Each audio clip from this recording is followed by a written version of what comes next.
Guys, welcome to Creative You Art Lesson Crates. My name is Karen and I'm here to do a lesson with you on watercolor pencils. As you can tell, I love watercolor pencils. This is something that I've used for a very long time. They give you the coolest looks with the most control. So what you're going to need are your watercolor pencils. You're going to need a water source, a bucket with water, clean water, and your paintbrush.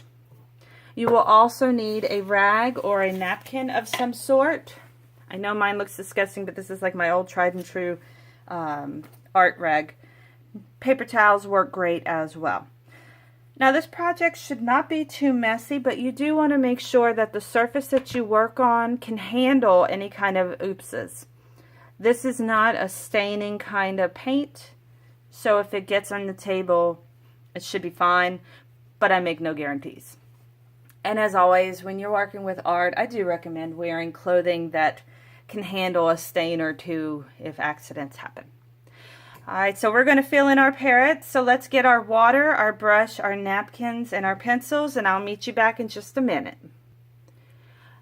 Okay, before we begin, I want to go over some very basic color theory with you.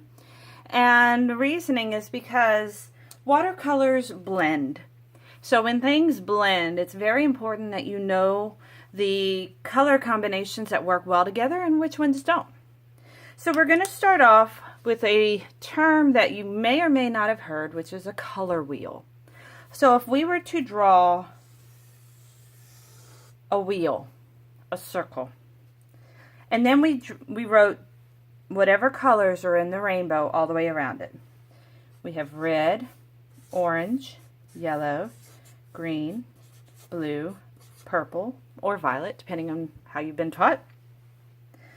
You have 3 colors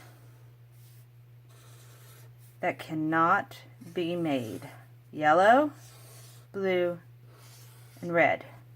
You can't make those colors. No matter how many times you blend orange with yellow, you're not going to make red. Or anytime you try and blend green and purple, you're not going to make red. You cannot make these colors. Now you can make a variation of those colors by adding that color with something, but you cannot make red, and you cannot make yellow, and you cannot make blue. They are called primary colors. They're very basic. That's why in elementary school it's called primary grades, because it's the basic lessons, the core lessons. So these are the core colors when it comes to art. Now you have these, which are called secondary. Secondary colors have a very key word: second, or 2. It takes 2 colors to make them. 2 primaries to make it. 2 to make it. So red plus yellow equals orange. Yellow plus blue equals green. Blue plus red equals purple. So you have all of the colors of the color wheel. If you combine all 3 primary colors, red, blue, and yellow, you will get brown. Now, if I mix red and green, will I get brown? Yes, because what 2 colors make green? Blue and yellow. Add it to my red and I've got brown. So if I mix blue and orange, am I going to get brown? Yes, because red and yellow make orange, plus blue is brown. And the same thing with purple and yellow. So the reason I'm telling you this is when you're filling in your project and you want to use, let's say, red, and you throw in some green, you're going to make a shadowy color. a brownish color. Now, you could use a black for shadow, but black for shadow kind of makes it look more cartoony. And if you use complementary colors, it makes it look more real for the most part. So, take a look at this, maybe draw it for yourself. That way you can see the colors that make brown. They are directly across from each other on the color wheel. Brown, brown, and brown. And then you have your primaries and your secondaries. So if you'd like to draw this for yourself, go ahead, pause the video right now. And if not, we're going to move on to the next step. All right, so what we're going to do is take a look at our bird that has already been created using a graphite pencil and a torch. It's already got shading. We're going to add a hint of color to this bird. We're going to make him look mildly colored. And to do that, you want to make sure that you are using your watercolor pencils. Typically, a watercolor pencil is labeled by the back of the pencil, or it'll just say watercolor. Watercolor. Yeah, wait. There we go. There we go, watercolor. So you want to color just like it is a pencil color. Add some red wherever you want it. I'm not stressing too hard about neatness because we're going to add water and it's going to spread it. So I'm just adding little hints of color. Down here I'm going to add a little bit more. This is just an orange. I'm going to add a little bit of orange in the breast. And I think this layer, this middle layer, I'm going to make my orange layer. So I'm really going to add a layer of orange. Now let's get our red. Here we go. Add our red in here. You can overlap colors.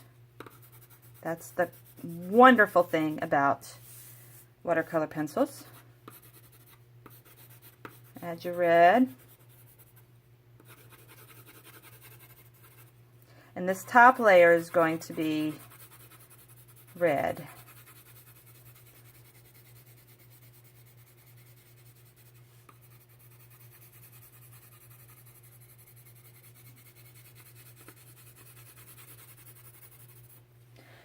Now I'm going to grab my yellow. Add a few yellow highlights in the top, in the chest, and definitely down here, because that's going to be kind of a rainbow effect, red, orange, yellow, and if we could see more, it would be green, blue, purple. You can fill this in any colors you want.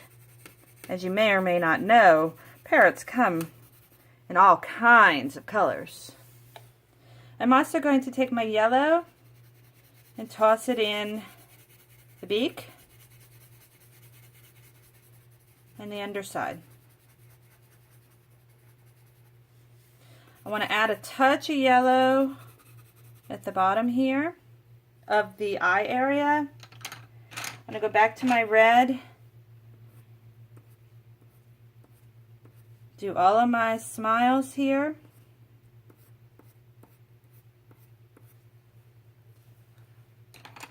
And finally, I'm going to go back to my green, and because my key color that I have filled in is red, I want to take this green, in my shadow areas, I want to throw a little bit of green in.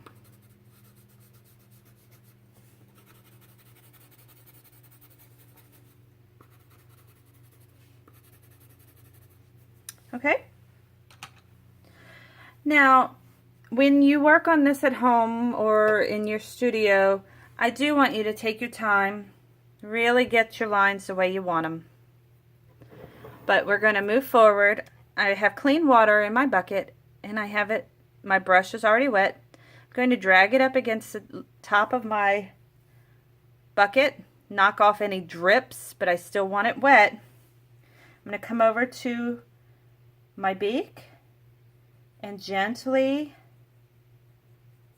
wet it.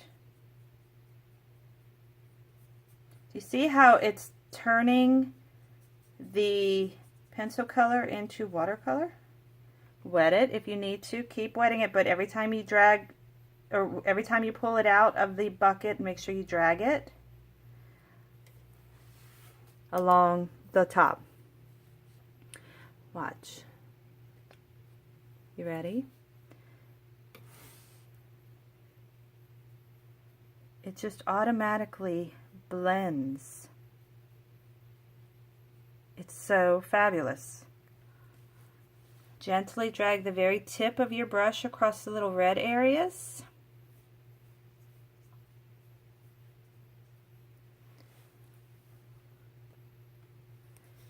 Wet your brush, drag it up against the side of your bucket, and we're going to start with the feathers. Use your brush in a feather-like way. Little brush strokes, dragging your paint outward. Don't ever run your brush or your pencil in a direction that you don't naturally see it happen. What I mean is hair grows towards the ground because of gravity, correct? So if you drug your brush straight across, either you had to tease your hair that way or it's unnatural. So you want to try and stay as true to the direction that whatever you are creating grows. Plants grow up. They don't normally grow down. Trees go up. They don't normally go down. So you see, it's just a subtle hint of color.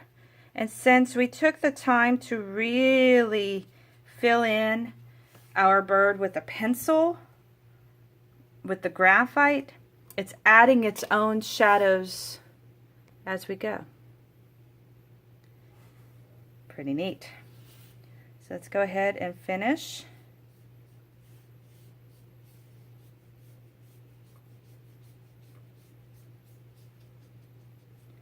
There's the breast is filled. And now we're going to do the wing.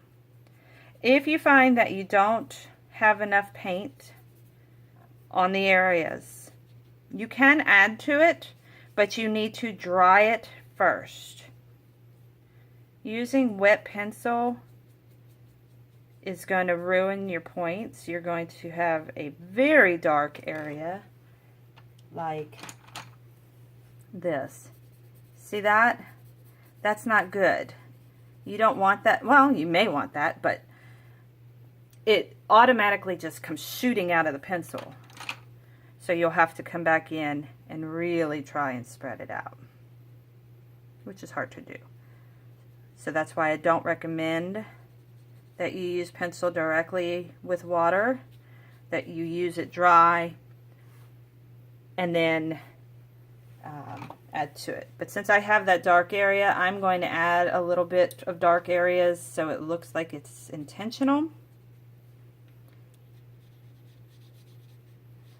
Using the pencil wet will also pretty much guarantee you're going to run out of pencil color pretty quickly. See, what watercolor pencils are, they're, you know, the kits when you were a kid that have the lid that flip up and it's the cakes of color? It's pretty much the same thing, but it's been put into a lead that you can control. So I'm going to fill this in, going in the proper directions. I do recommend a couple of layers, just so you can have some tonal differences. Alright, and then finally, let's do our yellow. if you are to paint your background, which is completely up to you, I do recommend it, but it is up to you. I would stay away. My recommendation is to stay away from any of the hot colors, which would be red, orange, and yellow, and pink. I would stick with a cool color, which is green, blue, or purple, because it'll pop. All right, there is our lovely parrot. I hope you enjoyed our lesson with watercolor pencils.